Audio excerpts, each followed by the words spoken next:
Hello dear students, Jai Hind, it's Kapil sir, your English teacher. How are you all? I'm excellent here and hope you the same.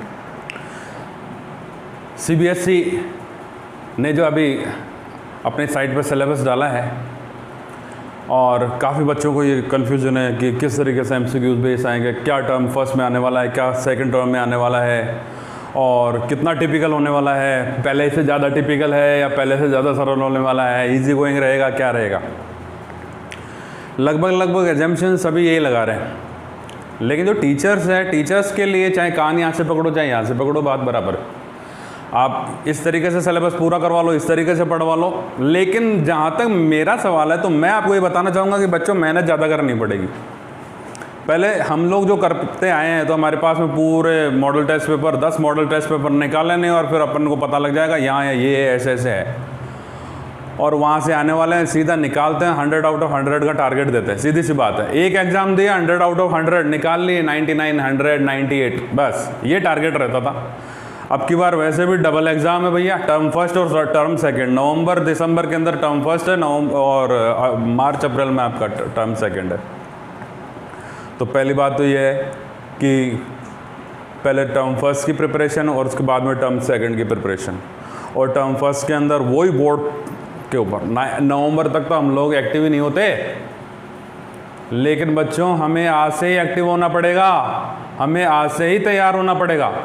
हमें सोचना पड़ेगा कि अब ऐसे नहीं चलेगा, पहले बोर्ड का एग्ज़ाम है 50% बोर्ड, पहले आप टर्म फर्स्ट के लिए प्रिपेयर हो जाइए, उसके बाद में आपको टर्म सेकंड के लिए प्रिपरेशन करा। ये 2 सेमेस्टर एग्ज़ाम हो गया, पहला सेमेस्टर अभी होगा, फिर दूसरा सेमेस्टर फिर अप्रैल के अंदर होगा, आपका मार्च अप्रैल के अंदर होगा। इस तरीके से दूसरी चीज़ है कि सिलेबस को अंडरस्टैंड करना बहुत ज़रूरी है। सिलेबस को रीड कर लिया ना भैया, सिलेबस को अंडरस्टैंड कीजिए। सिलेबस को अंडरस्टैंड करेंगे तभी जाके आपकी स्ट्रैटेजी बनेगी उसके अंदर कि आपको आगे करना क्या है। पहला सिलेबस अंडरस्टैंड करें, उसके अंदर सोचिए कि अपना जो सिलेबस पहले पूछा गया है या पिछले सालों के अंदर अपने जो देखा है उससे डिफरेंट है या उसका सिमिलर ही है। तो बच्चों अब की बार तो बिल्कुल डिफरेंट है, क्योंकि बाकी के जो सब्जेक्ट्स हैं, अपना तो लैंग्वेज सब्जेक्ट है, तो लैंग्वेज सब्जेक्ट के अंदर तो थोड़ा बहुत अपन को मिल रहा है, लेकिन उसमें भी MCQ बेस्ड और ये सारी चीज़ें और ऐड करी गई है कुछ ज़्यादा। जबकि दूसरे सब्जेक्ट के अंदर तो कंप्लीट डिफरेंस है, वहाँ पर तो कुछ नहीं है ऑप्शन आपके सामने, सीधा MCQ based, first term MCQ based है। तो डीप स्टडी की ज़रूरत है। जिस तरीके से बड़े बड़े UPSC और RPSC एग्ज़ाम लेती है, MCQ बेस्ड लेती है, लेकिन पूरी डीप स्टडी होना जरूरी है, तब जाकर के अपन उसमें कवर कर पाते हैं, अदरवाइज मेरिट नहीं बनती है। सेम टू सेम यहाँ पर डीप स्टडी आपको करनी पड़ेगी, अगर नहीं करोगे तो मारे जाओगे, साफ सुथरी बात है। इसलिए आज ही से एग्जाम की तैयारी के लिए लग जाइए, अपने सिलेबस को अंडरस्टैंड कीजिए और उसके बाद में सिर्फ और सिर्फ अपने टीचर्स के पास में, नथिंग एल्स। क्योंकि जो बोर्ड एग्ज़ाम देने वाले हैं उनके लिए इंग्लिश सब्जेक्ट के अंदर 100 आउट ऑफ 100 लाना इम्पॉसिबल है। जिस हिसाब से पैटर्न आया है, अगर उसे पॉसिबल बनाना चाहते हो ना तो आज से लगना पड़ेगा, आज से तैयारी करनी पड़ेगी, जब जाकर के पॉसिबल होगा। अदरवाइज अभी हमारे पास में भी वी आर हेल्पलेस। हमारे साथ में बच्चों को लगना पड़ेगा और अभी से मेहनत करनी पड़ेगी, तब जाकर के बच्चे कवर कर पाएंगे। Let's discuss English core 11th standard को अपन डिस्कस करेंगे पहले, उसके बाद में 12th पे चलेंगे। फर्स्ट टर्म में क्या आने वाला है, कैसे आने वाला है, उस पर डिस्कशन होगा आज। क्लियर है? सब्जेक्ट है इंग्लिश। तो let's discuss term first. Alright, तो यहाँ पर अपन टर्म फर्स्ट देखेंगे और उसके बाद में वेटेज को अपन देखने वाले हैं। ठीक है, टर्म सेकंड अपना नेक्स्ट स्प्लिट है उसका। तो सेक्शन अपन ने ले लिया है रीडिंग इन कॉम्प्रहेंशन, ये फर्स्ट सेक्शन का है पार्ट टर्म फर्स्ट के अंदर। जिस तरीके से अपना अनसीन पैसेज पहले आता था उसी तरीके से अब क्या आने वाला है, और उसके अंदर जितने क्वेश्चन आते तो वैसे ही आपके आने वाले हैं और MCQ बेस्ड आने वाले हैं। सीधी सी बात है, पहले भी MCQ बेस्ड ही आते थे। तो अनसीन पैसेज जो फैक्चुअल है या डेस्क्रिप्टिव है, लिटरेरी और डिस्कर्सिव होगा या परजुएसिव होगा, जो भी होगा, लेकिन हमारे सामने आने वाला है। और 400 to 500 वर्ड्स का अपने पास में लिमिट होता है उसके अंदर, उस हिसाब से वो आता है। हो सकता है कि इससे ज़्यादा लिमिट का भी हो, 600 700 वर्ड्स का भी हो सकता है। Case based unseen factual passage भी हो सकता है। यहाँ पर ये 13 मार्क्स का है, 13 मार्क्स यूं के यूं आप कवर कर सकते हैं। एंटोनिम सिनोनिम भी पूछे जा सकते हैं, सिमिलर वर्ड्स भी पूछे जा सकते हैं, वो सारी चीज़ें इसके अंदर यूं की यूं जो पहले आती थी वैसे ही आने वाली है।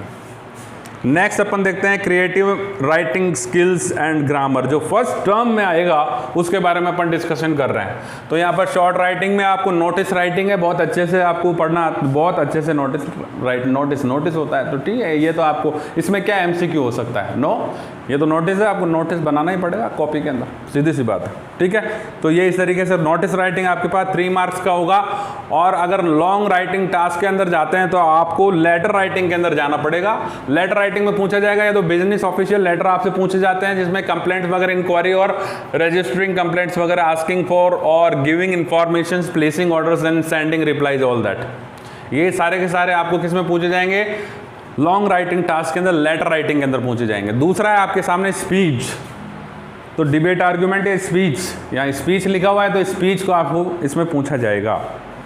अब ग्रामर में देखिए तो ग्रामर के अंदर सेम वही की वही पोजीशन है, डिटर्मिनर्स और टेंसेस। यहाँ पे रीऑर्डरिंग ऑफ सेंटेंसेस जो 11th क्लास में नहीं पूछा जा सकता, लेकिन यहाँ नहीं पूछा जाता था, लेकिन अब की बार रीऑर्डरिंग ऑफ सेंटेंसेस यहाँ पर पूछा गया है। इसका मतलब है कि एमसीक्यू बेस्ड होगा। Determiners, tenses and reordering of sentences completely MCQ based ही होगा। अंडरस्टैंड? तो यहाँ पर एमसीक्यू ऑन गैप फिलिंग, यहाँ पर गैप एमसीक्यू बेस्ड है, गैप फिलिंग करवा सकते हैं। ट्रांसफॉर्मेशन ऑफ सेंटेंसेज भी पूछा जा सकता है, और ट्रांसफॉर्मेशन ऑफ सेंटेंसेज अभी तक सीबीएसई में किसी भी सिलेबस में नहीं पढ़ाया गया। ट्रांसफॉर्मेशन ऑफ सेंटेंसेस को आपने ऐसे मान लिया कि हाँ ट्रांसफॉर्म मतलब अफर्मेटिव को नेगेटिव में बनाना, इंटेरोगेटिव में बनाना, इंटेरोनेगेटिव में, ऐसे नहीं होता है भैया। आरपीएससी के अंदर पर राजस्थान की बात करें तो फर्स्ट ग्रेड के ऊपर भी जो बच्चे तैयारी करते हैं ट्रांसफॉर्मेशन ऑफ सेंटेंसेज नहीं जानते हैं। इसको भी अंडरस्टैंड करना पड़ता है, बहुत अच्छे से पढ़ना पड़ता है। इसको अगर समझ गए तो ये पूरे नंबर अपने कवर होने वाले हैं बहुत अच्छे से। अब यहीं पर अपन सेक्शन सी देखें। ग्रामर अपन ने देख लिया और उससे पहले अपन ने अपने कॉम्प्रहेंसिव सेक्शन ए देखा। अब अपन सेक्शन सी देख रहे हैं। यहाँ पे लिटरेचर सेक्शन को देखेंगे। यहाँ पे लिटरेचर में आप प्रोज, पोइट्री वगैरह पढ़ते हैं आपके टेक्स्ट के अंदर, तो वो वहाँ से पूछा जा सकता है। तो यहाँ पे literature, prose, poetry, extract, seen होगा। क्या होगा? सीन होगा। कॉम्प्रहेंशन एंड एप्रिसिएशन, यहाँ पे 2 एक्सट्रैक्ट आपसे यहाँ पे पूछे जा सकते हैं। ठीक है, question based on text to assess comprehension and appreciation, analysis, interference and extrapolation. ठीक है, ये भी आपसे ये पूछा जा सकता है, लिटरेचर पार्ट के अंदर है। तो ये कौन सी बुक आएगी आपके पास में भैया? एक तो है हॉर्नबिल। कौन सी बुक है आपकी? हॉर्नबिल चलती है। दूसरी आपकी चलती है स्नैपशॉट्स, ये सप्लीमेंट्री बुक है। हॉर्नबिल आपकी बुक है। इसके अंदर कौन कौन से चैप्टर आपके फर्स्ट टर्म में आएंगे? देखिए, द पोर्ट्रेट ऑफ लेडी, ये प्रोज है। ए फोटोग्राफ ऑफ पोएम है, we are not afraid to die, we can all be together, ये प्रोज है आपका।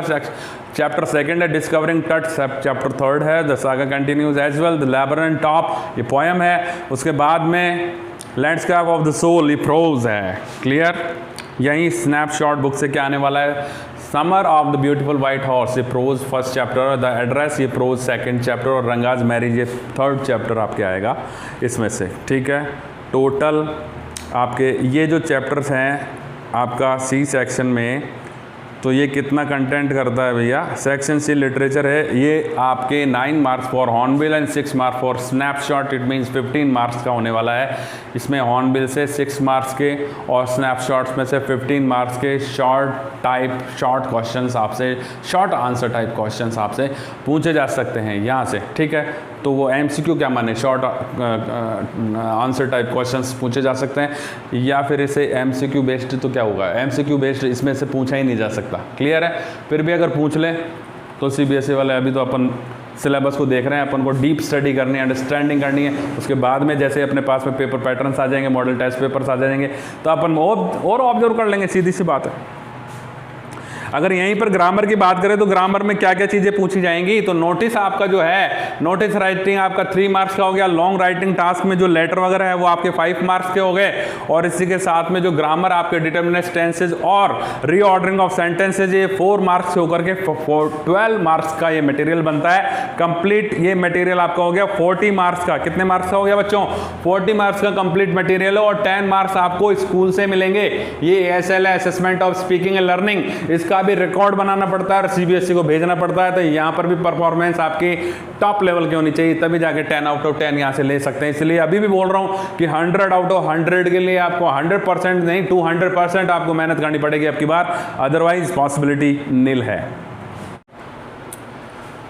हम डिस्कस करें सेकेंड टर्म क्लास 11th, तो वहाँ पर है reading comprehension, same unseen passage, factual descriptive and literary discursive, ठीक है, 8 मार्क्स का। और फिर दूसरा है आपके unseen passage for note making and summarising, ये 5 मार्क्स का कंटेन करेंगे 13 मार्क्स। नोट मेकिंग और समराइजिंग जो पहले आपके क्वेश्चन पूछे जाते थे, तो जिस तरीके से आप पॉइंट के अंदर नोट्स लिखते हैं और उसके बाद में उसे समराइज करते हैं, सेम होगा वो पैटर्न है, बिल्कुल घबराने की बात नहीं, यहाँ पर तो सेम टू सेम है। और जो अनसीन पैसेज फैक्चुअल आपके सामने आने वाला है, ये एमसीक्यू बेस्ड ही आता है, पहले भी वैसे ही आता था और अभी भी वैसे ही आएगा। यहाँ पर क्रिएटिव राइटिंग स्किल ग्रामर में अपन देखें तो यहाँ पर नई चीज़ आपके सामने आई है, पोस्टर मेकिंग। पहले ऑप्शनल था, अब आपके लिए कंपलसरी है पोस्टर मेकिंग। इसके लिए आपको थोड़ा आर्टिस्टिक बनना पड़ेगा और ये पोस्टर मेकिंग आपका बहुत अच्छे से हम पढ़ाएंगे आपको। 3 मार्क्स का पोस्टर आने वाला है। और लॉन्ग राइटिंग टास्क के अंदर अपन देखें तो ऑफिशियल लेटर आने वाले हैं, एग्जाम्पल जैसे स्कूल कॉलेज अथॉरिटी या रिगार्डिंग एडमिशंस और स्कूल इश्यूज़ जो पहले नहीं थे, ये टॉपिक इसमें जोड़ा गया है। स्कूल इश्यूज़ के रिगार्डिंग आप एडमिशंस के लिए किस तरीके से ऑफिशियल लेटर लिख सकते हैं, रिक्वायरमेंट्स के लिए, है ना, सूटेबिलिटी ऑफ कोर्सेज के लिए किस तरीके से स्कूल में, तो ये वाला आने वाला है, बहुत अच्छे से प्रिपेयर करवा देंगे। 5 मार्क्स का होगा। और डिबेट आपके सामने है, डिबेट, स्पीच आर्गुमेंट डिबेट अपन बोलते हैं, यहाँ डिबेट आने वाली है, तो फेवर या अगेंस्ट जो भी आपको बोलना है वो आपको 4 मार्क्स का यहाँ पर लिखना पड़ेगा। ग्रामर सेक्शन में चलते हैं, तो ग्रामर सेक्शन में अपन करेंगे यहाँ पर determiners, tenses, reordering of sentences, same to same जो आपने फर्स्ट टर्म में किया है सेकंड में भी वो का वही है। और ट्रांसफॉर्मेशन ऑफ सेंटेंसेज आपके सामने होंगे, वो अच्छे से अपन को कवर करने हैं। 12 मार्क्स से ये सारे ग्रामर से होंगे, पूरा एमसीक्यू बेस्ड है। सेकेंड टर्म में भी एमसीक्यू बेस्ड है भैया। लिटरेचर सेक्शन में चले अपन, तो लिटरेचर सेक्शन में questions based on extract text of ऐसे लिटरेचर में आपके बुक हॉर्नबिल है और दूसरा बुक है स्नैपशॉट। तो हॉर्नबिल में देख लीजिए आपको क्या है, यहाँ पर 15 मार्क्स है, जहाँ पर 9 मार्क्स तो हॉर्नबिल से और 6 मार्क्स स्नैपशॉट से। 15 मार्क्स कंटेन करेगा। The voice of rain poem है, the ailing planet, the green movement's role prose है, और इसके बाद द ब्राउनिंग वर्जन प्ले है, चाइल्डहुड पोएम, और सिल्क रोड प्रोज है। और स्नैपशॉट से आपको Albert Einstein at school prose, mother's day play और बर्थ प्रोज आपको यहाँ पे पूछे जाएंगे। इसी तरीके से टोटल 40 मार्क्स का, और assessment of speaking and learning 10 marks school से है। इस तरीके से 50 मार्क्स का आपका सेकेंड टर्म हो गया है। अब नेक्स्ट अपन डिस्कस करते हैं क्लास 12th को। बहुत इंपॉर्टेंट बोर्ड क्लास है, इसलिए जितने ही बच्चे 12th में पढ़ रहे हैं उनको बहुत अच्छे से इस वीडियो को फोकस करना है, ठीक है। 11th क्लास के बच्चों के लिए मैं बता दूं, मेरा खुद का चैनल इंग्लिश कैंपस आप सर्च कर लीजिए और उसके अंदर आपको कंप्लीट मटेरियल, कंप्लीट मेरे वीडियोस मिलेंगे, आप उन्हें बहुत अच्छे से पढ़ सकते हैं। उसे सब्सक्राइब भी कीजिए। साथ ही साथ अनुभव and institute of systematic studies, यहाँ पर दूसरा मेरा ये चैनल है, और यहाँ पर आपको लाइव वीडियोस मिलेंगे। ग्रामर से रिलेटेड आपको बहुत अच्छी चीज़ें मिलने वाली है, आप इनको बहुत अच्छे से पढ़ सकते हैं। क्लियर?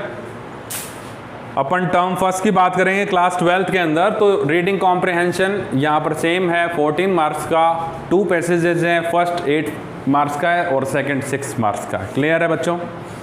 और ये कंप्लीटली आपके सामने दोनों जो हैं ये कंप्लीटली एमसीक्यू बेस्ड ही हैं, ठीक है बच्चों। यहाँ पर ये केस बेस्ड अनसीन पैसेज आपके सामने, दूसरा अनसीन पैसेज जो अपन को हमेशा देखने को मिलता है, डिस्क्रिप्टिव और फैक्चुअल भी हो सकता है। इस तरीके से फर्स्ट पैसेज में 8 मार्क्स और सेकंड पैसेज में आपको 6 मार्क्स कंटेन है, ये मिलेंगे आपको। क्लियर है? इसके बाद में क्रिएटिव राइटिंग के अंदर आपको यहाँ पर नोटिस राइटिंग आपने 11th में पढ़ा, 12th में पढ़ रहे हो। नोटिस राइटिंग 3 मार्क्स का होगा। और क्लासिफाइड एडवर्टाइजमेंट्स जो आप पढ़ते हैं, लेकिन एडवर्टाइजमेंट्स बहुत लॉन्ग, बहुत लंबा लेंथी चैप्टर है, और एडवर्टाइजमेंट्स के अंदर क्लासिफाइड भी और प्रिंटेड फॉर्मेट के अंदर भी आते हैं, ठीक है। तो वहाँ पर ड्राफ्टिंग वगैरह करनी पड़ेगी आपको। और क्लासिफाइड के अंदर कितने सारे फॉर्मेट्स होते हैं, ठीक है ना। यहाँ पे मैट्रिमोनियल कॉलम हो गया, सेल परचेज कॉलम हो गया, दुनिया भर के मिसलेनियस में जाओ, कुत्ता बिल्ली बेचना है और कुछ करना है, ये सारी चीज़ें एडवर्टाइजमेंट्स का मैटर है।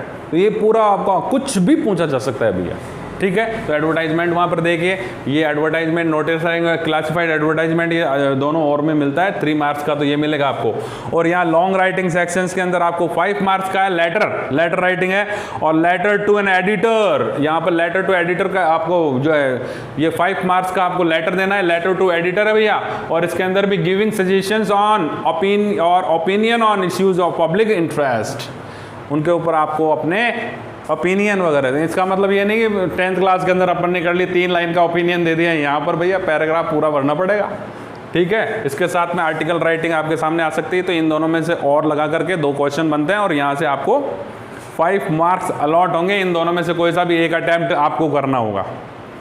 तो ये तो राइटिंग सेक्शन में, इसलिए इसका MCQ नहीं बनता है।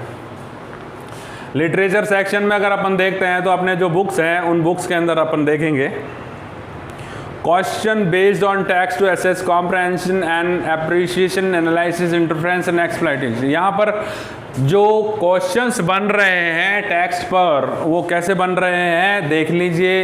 अगर MCQ बेस्ड हुआ तो बच्चों मैं आपको बतला देता हूँ, यहाँ पर जो टेक्स्ट आपको दिए जाएगा उस टेक्स्ट पर कॉम्प्रहेंसिव क्वेश्चंस पूछे जा सकते हैं। जैसे चैप्टर है द लास्ट लेसन, अभी आपका सीन चैप्टर है, देख लिया, इसके अंदर से कोई भी कॉम्प्रहेंसिव एक पूरा पैराग्राफ उठा करके उसमें से रिलेटेड क्वेश्चंस आपसे इस पर्टिकुलर लेसन में कौन ने क्या किया उस बेस्ड आपसे क्वेश्चन पूछे जा सकते हैं। ऐसे लोस्ट स्प्रिंग हुआ, डीप वाटर हुआ, तो इससे रिलेटेड क्वेश्चन नहीं बनेंगे, इसमें कॉम्प्रहेंशन उठाया जाएगा।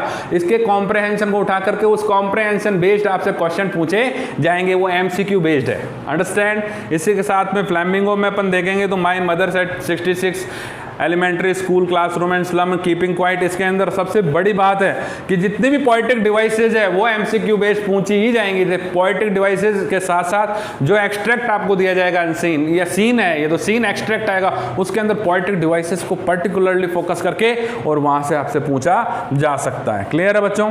अभी विस्टास आपका है, उसके अंदर द थर्ड लेवल एनिमी, यहाँ पर ये 2 चैप्टर और इसी तरीके से पूछे जा सकते हैं, ठीक है ना। तो ये MCQ बेस्ड पेपर होगा आपका और 40 मार्क्स का ये पेपर है। और ASL में 10 assessment of speaking and learning, यहां करके 50 मार्क्स का आपका बनता है। क्लियर है। सेकंड अगर उसमें चलते हैं अपन टर्म सेकंड के अंदर, तो सेम आपके सामने रीडिंग कॉम्प्रहेंशन आता है, 2 पैसेजेस पूछे जाएंगे भैया, ये 8 + 6 मार्क्स के पूछे जाएंगे। पहला सेम और दूसरा CBSE based case based unseen factual pages हो सकता है इसके अंदर, तो आप इसका अपन करेंगे। और ये आपसे जो है जैसे पहले पूछा जाता है वैसे के वैसे ये पूछा जाएगा, MCQ बेस्ड ही होता है। क्लियर है। नेक्स्ट अपन बात करते हैं क्रिएटिव राइटिंग स्किल के अंदर, तो यहाँ पे फॉर्मल और इनफॉर्मल इन्विटेशन यहाँ पर आपसे पूछे जाएंगे और उसकी रिप्लाईज आपसे पूछी जाएगी। इनविटेशन भी पूछा जा सकता, रिप्लाई भी पूछी जा सकती है, प्रिंटेड नॉन प्रिंटेड दोनों फॉर्म पूछे जा सकते हैं भैया, और फॉर्मल इनफॉर्मल दोनों फॉर्म में पूछे जा सकते हैं, इसलिए ये बात ध्यान रखेंगे। और मार्क्स कितने मिलने हैं भैया? 3 मार्क्स। और उसके बाद में जो लॉन्ग राइटिंग सेक्शन आएगा उसके अंदर आपको letter of appreciation application for a job placement के लिए वैकेंसी है, उसके लिए आपको एक जॉब एप्लीकेशन लिखनी है। मेरा वीडियो देखना, उसमें बहुत अच्छा जॉब एप्लीकेशन, बस समझ जाएंगे आप सब कुछ। और बाकी अभी नए वीडियो भी आएंगे, वो भी देखने वाले हैं, वो डालूंगा मैं। क्लियर है। तो इस तरीके से आपको ये 5 मार्क्स का मिलेगा, 3 मार्क्स का आपका इनविटेशन हो गया और 5 मार्क्स का आपका जॉब एप्लीकेशन हो गया। क्लियर। तो ये 8 मार्क्स का मटेरियल है। उसके बाद में लिटरेचर सेक्शन में जाएंगे तो बुक कौन सी है भैया? फ्लैमिंगो, यहाँ द रेड ट्रैप और इंडिगो। यहाँ पर question short answer type questions आपसे पूछे जाएंगे, ये MCQ बेस्ड नहीं है। शॉर्ट आंसर टाइप क्वेश्चंस और लॉन्ग आंसर टाइप क्वेश्चंस इसमें से पूछे जा सकते हैं। इसी तरीके से आपकी पोइट्री में the a thing of beauty and aunt Jennifer's tigers, इसके अंदर से अभी आपसे क्वेश्चंस पूछे जा सकते हैं। बुक विस्टास में से प्रोज में से आपसे पूछेंगे should wizard hit mummy on the face of it Evans trials and O level, ये पूछा जाएगा आपसे। क्लियर है। कितने मार्क्स के भैया? 11 marks for flamingo and 7 marks for Vistas. कुल मिलाकर के 18 मार्क्स आपको यहाँ से पूछे जाने वाले हैं। तो यहाँ पर बच्चों टोटल मार्क्स आपके 40 बनते हैं। एसएल आपका जो है 10 मार्क्स का है, ग्रांड टोटल 50 फर्स्ट टर्म के, 50 सेकंड टर्म के। अब आप खुद देख लीजिए, अपने आप को जस्टिफाई कर लें, अपने आप को जज कर लें कि यहाँ पर अंडरस्टैंडिंग कितनी ज़रूरी है। पहला जो आपका वो है वो कंप्लीट डीप नॉलेज और MCQ बेस्ड पेपर है मिड टर्म आपका। और वो बोर्ड एग्ज़ाम है, वहाँ पर कोई सेटिंग नहीं चलेगी, वहाँ पर आपको सेंटर अलॉट होगा, वहाँ पर जा कर के आप एग्ज़ाम परमिशन लेटर के साथ में देने जाएंगे। मिस हो गया तो हो गया भैया, स्कूल कोई आपकी हेल्प नहीं कर सकती है। और दूसरी चीज़, आपके टीचर्स जो हैं वो आपकी एग्ज़ाम नहीं लेंगे, वहाँ पर एक्सटर्नल टीचर्स आपको मिलने वाले हैं, वहाँ पर यूँ भी नहीं देख सकते। तो कुल मिलाकर के बात यह है कि एग्ज़ाम के तरीके से होगा और वहाँ पर किसी तरीके की कोई हेल्प मिलने वाली नहीं है। इसलिए मजबूती के साथ में तैयारी कीजिए और बहुत अच्छे से डीप अंडरस्टैंडिंग के साथ में पढ़िए। सेकंड के अंदर आपको चला, सेकंड जो टर्म है उसके अंदर प्रॉपर अंडरस्टैंडिंग और आपका कंपोजिशनल राइटिंग और आपका जो स्पोकन लेवल है, आपका वो सारा लेवल आपको वहाँ पर उतारना पड़ेगा, आपकी पूरी पर्सनैलिटी को आपको पेपर में उतारनी पड़ेगी, ठीक है। तब जाकर के वहाँ पर आपका ऑब्जर्वेशन प्रॉपर हो पाएगा, तब जाकर के 100 आउट ऑफ 100 पॉसिबिलिटी नहीं है भैया इंग्लिश के अंदर। 100 आउट ऑफ 100 उसी को मिलेंगे जो 100 आउट ऑफ 200 मतलब 100 आउट ऑफ 200 की मेहनत करने वाला। डबल मेहनत, ट्रिपल मेहनत जो करेगा वो इंग्लिश के अंदर 100 आउट ऑफ 100 लेके जाएगा। पिछली तरह नहीं है 10 पेपर निकाले और बस निकल गए और ये लो साहब 100 आउट ऑफ 100 क्रैक कर लिया। भैया मैं तो 1 महीने की तैयारी में लेके आ जाता हूँ सब कुछ नहीं है भैया। आज से लग जाओ, अगर इंग्लिश में लेना है, मेरिट बनानी है, कुछ करना है, आज से लगना पड़ेगा बच्चों। इसलिए बहुत आज से माइंड में डाल लीजिए, आज से तैयारी कर लीजिए, बहुत अच्छे से कर लीजिए। हम आपके साथ हैं। मेरे वीडियोस आप देखिए, ऑब्जर्व कीजिए, उन्हें लाइक कीजिए, सब्सक्राइब कीजिए। Thank you very much, nice meeting you, take care, good bye.